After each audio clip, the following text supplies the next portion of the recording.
मध्य प्रदेश के मुख्यमंत्री डॉक्टर मोहन यादव ने अपने कार्यकाल का पहला साल पूरा कर लिया। इस एक वर्ष में प्रदेश में कई नवाचार योजनाएं एवं विकास कार्य आरंभ किए गए। इनमें राज्य को नई दिशा व गति भी मिली। इस अवसर पर इंदौर में आयोजित एक प्रेस वार्ता के दौरान कैबिनेट मंत्री प्रहलाद पटेल ने मुख्यमंत्री के कार्यों की भूरी भूरी प्रशंसा भी की। मंत्री प्रहलाद पटेल ने कहा कि डॉक्टर मोहन यादव के नेतृत्व में बीते एक साल में प्रदेश के सभी वर्गों, युवाओं, महिलाओं, किसानों, गरीबों व बुजुर्गों के हित में अभूतपूर्व कदम उठाए गए। उन्होंने विशेष रूप से पुलिस बैंड व एयर एम्बुलेंस जैसी सुविधाओं की शुरुआत का उल्लेख किया, जो राज्य की सुरक्षा व स्वास्थ्य सेवाओं को सुदृढ़ बनाने की दिशा में अहम साबित हुआ है। प्रहलाद पटेल ने बताया कि इस एक साल में कई ऐसी परियोजनाओं को गति दी गई जो लंबे समय से अटकी हुई थी। इनमें काली सिंध चंबल लिंक परियोजना, केन बेतवा लिंक परियोजना प्रमुख है। इन परियोजनाओं से न केवल सिंचाई सुविधाओं में सुधार होगा, बल्कि जल संसाधन प्रबंधन व क्षेत्रीय विकास को भी नई दिशा मिलेगी। इसके अलावा मुख्यमंत्री ने रोजगार, शिक्षा एवं स्वास्थ्य के क्षेत्र में कई महत्वपूर्ण निर्णय भी लिए। इन निर्णयों से प्रदेश के युवाओं को रोजगार के नए अवसर भी मिले हैं। महिलाओं को सशक्त बनाने के लिए विशेष योजनाएं लागू की गई हैं। किसानों के लिए कृषि संबंधित योजनाओं को विस्तार दिया गया है। मैं अपनी तरफ से, मध्य प्रदेश सरकार की तरफ से और भारतीय जनता पार्टी की तरफ से इंदौर के प्रिंट मीडिया, इलेक्ट्रॉनिक मीडिया और फोटो जर्नलिस्ट सभी का हार्दिक स्वागत करता हूँ, अभिनंदन करता हूँ। ये एक वर्ष सकारात्मक दृष्टिकोण से विकास के संकल्प के साथ पूरा होने वाला वर्ष है और मैं अपनी बात उन 4 मुद्दों पर करूंगा जो माननीय प्रधानमंत्री ने जो 4 जातियां तय की हैं, गरीब, महिला, किसान और युवा। एक बात मैं बड़ी जिम्मेदारी के साथ कह सकता हूं कि ये वर्ष हमारी जो लोक कल्याणकारी योजनाएं हैं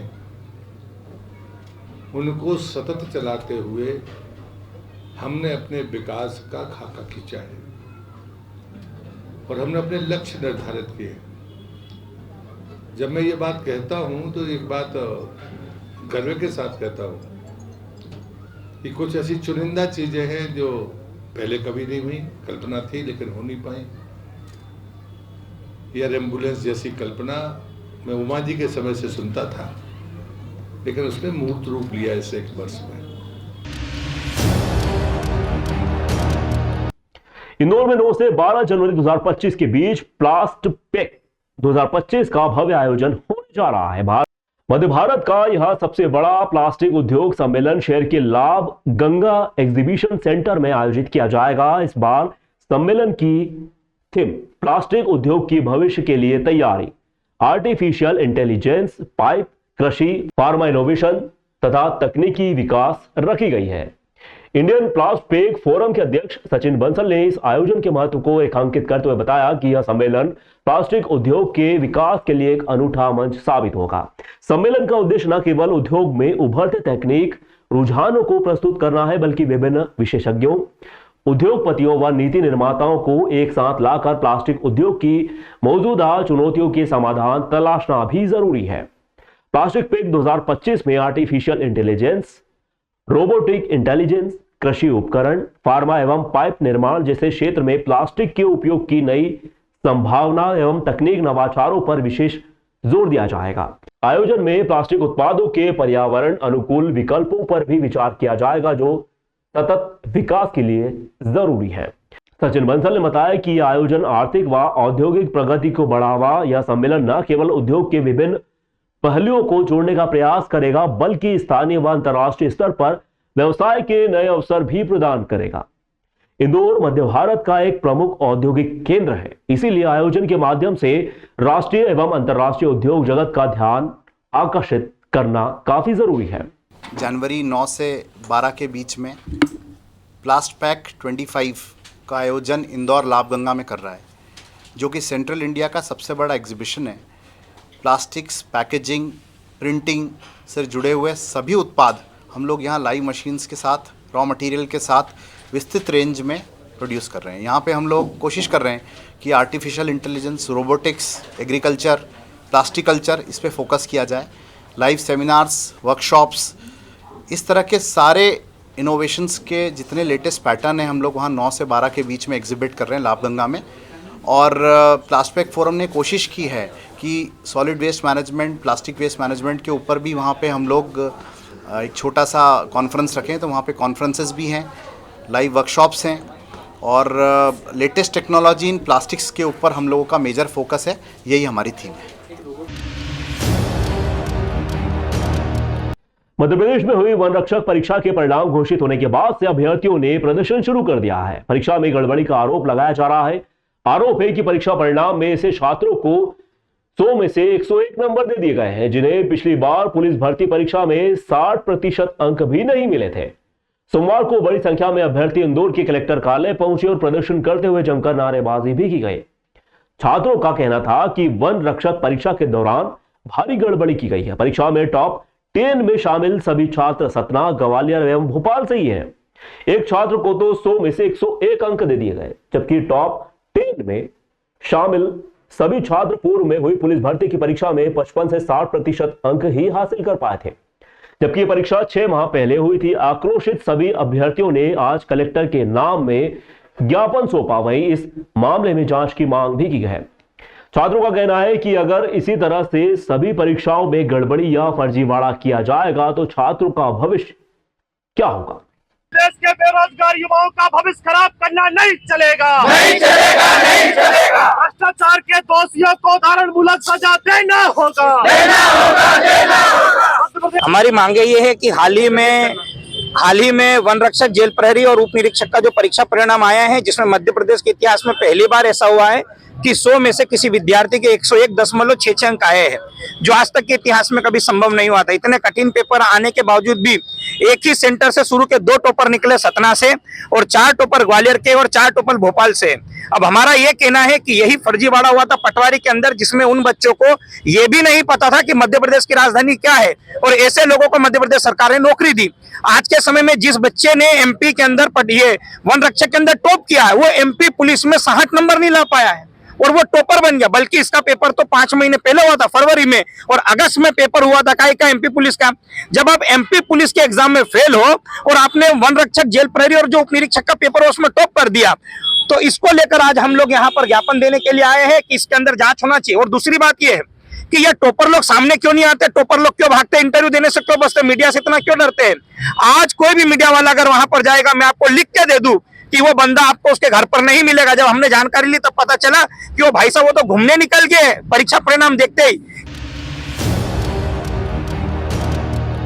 उज्जैन में आज न्यूनतम तापमान 7 डिग्री सेल्सियस व अधिकतम तापमान 26 डिग्री सेल्सियस रह सकता है। उज्जैन में कब होगी बारिश व कब निकलेगी धूप, मौसम का हर घंटे कैसा रहेगा हाल। पूरे दिन उज्जैन का पारा 26 डिग्री सेल्सियस के आसपास बना रहेगा। हवा की गति 8 किलोमीटर प्रति घंटा रहेगी। सूर्योदय सुबह 7:01 पर होगा। सूर्यास्त शाम 5:43 पर होगा। अगले 6 दिनों के मौसम के पूर्वानुमान के अनुसार उज्जैन में सोमवार को 27 डिग्री सेल्सियस, मंगलवार को 28 डिग्री सेल्सियस, बुधवार को 26 डिग्री सेल्सियस, बृहस्पतिवार को 28 डिग्री सेल्सियस, शुक्रवार को 27 डिग्री, शनिवार को तापमान 25 डिग्री सेल्सियस तक रहने का अनुमान लगाया जा रहा है। हवा में हल्की नमी रहेगी।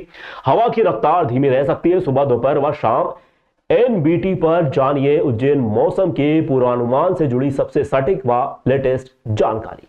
जैसा कि हम देख रहे हैं कि 2-3 दिन से काफ़ी तेज ठंड की स्थिति हो रही है। न्यूनतम तापमान जो परसों 6 डिग्री था, कल 6.8 डिग्री और आज 7.5 डिग्री हो गया है। कारण ये है कि उत्तर भारत में पहाड़ों पे जो बर्फबारी हुई है उसकी ठंडी हवाएं आ रही हैं, जिस कारण ये तापमान हमारा गिरा हुआ है। हवाओं की गति परिवर्तित हो रही है, इसलिए कुछ उतार चढ़ाव हो रहा है। लेकिन चूंकि अभी बर्फबारी और ठंडी हवाओं का क्रम लगातार जारी है, इस कारण लगभग इसी प्रकार की स्थिति बनी रहना है। चामुंडामाता मंदिर चौराहे पर अल्लाह करीम मस्जिद की आड़ में अवैध निर्माण कर लिया गया था। निर्माण करने वाले ने शासकीय भूमि पर भी दीवार खड़ी कर दी थी। अवैध निर्माण की खबर सामने आने के बाद नगर निगम व प्रशासन की टीम ने पुलिस बल की मौजूदगी में जेसीबी से अवैध निर्माण को तोड़ दिया है। नगर निगम जोन क्रमांक 3 के भवन अधिकारी दीपक शर्मा ने बताया कि चामुंडा माता मंदिर के पास अल्लाह करीम मस्जिद के पास विवेक पिता बैजनाथ शर्मा निवासी मंगल कॉलोनी ने किराए पर दुकान ले रखी है। दुकान व मस्जिद की दीवार के बीच में गली बनाकर अवैध निर्माण कर लिया गया था। निर्माण के दौरान जिला अस्पताल परिसर की शासकीय भूमि पर भी कब्जा कर गोदाम बना लिया गया था। अवैध निर्माण की जानकारी मिलने पर नगर निगम द्वारा नोटिस जारी किया गया, लेकिन अवैध निर्माण करने वालों ने नोटिस का पालन नहीं किया। अवैध निर्माण को हटाने की पहल नहीं की गई। सोमवार को नगर निगम की टीम प्रशासनिक अधिकारियों व 2 थाना पुलिस टीम के साथ चामुंडा माता चौराहा पहुंची और अवैध निर्माण को जेसीबी की मदद से तोड़ दिया। भवन अधिकारी शर्मा ने बताया कि वर्ष 2013 में भी यहां अवैध निर्माण कर लिया गया था, जिसे हटाने की कार्रवाई नगर निगम द्वारा की गई थी। इस स्थान पर अवैध निर्माण किया गया था, वहां मस्जिद परिसर के हिस्से में था। मस्जिद कमेटी ने निर्माण करने वाले को पहले ही बेदखल कर दिया था। इसके चलते विरोध करने कोई सामने नहीं आया। ये चामुंडा माता मंदिर चौराहे पर जो दुकान अवैध अतिक्रमण किया गया था, बिना अनुमति के जो निर्माण कार्य था उसको हटाया जा रहा है। एक दुकान और एक गोदाम बनाया गया था जिसकी कोई अनुमति नहीं थी। स्थायी अतिक्रमण, स्थायी अवैध निर्माण। तो टाई की दुकान की किस नाम से? एक दुकान थी 5x47 की और एक गोडाउन था 21x27 का। इसको हटाया जा रहा है हमारे द्वारा। नगर निगम की सूचना किया गया था। पहले भी ऐसा बताया जा रहा है। पहले भी इनकी शिकायत हुई थी, शायद इनको बेदखल भी किया था 2013 में, और इनके द्वारा बिना अनुमति अवैध निर्माण किया जाता है। उस पर कार्रवाई में अपन कर रहे हैं। देश गांव शहर सब पे नजर, सबकी खबर, नया रूप है नए है रंग, सबको समेटे अपने संग। आपका अपना शहर का सपना दैनिक अवंतिका, दैनिक अवंतिका, दैनिक अवंतिका। राजनीति फिल्मी बातें सब कुछ ही हम इसमें पाते। घर होटल ऑफिस या दफ्तर, क्लर्क प्यून या हो फिर अफसर, सबका चहेता सबका प्यारा दैनिक अवंतिका।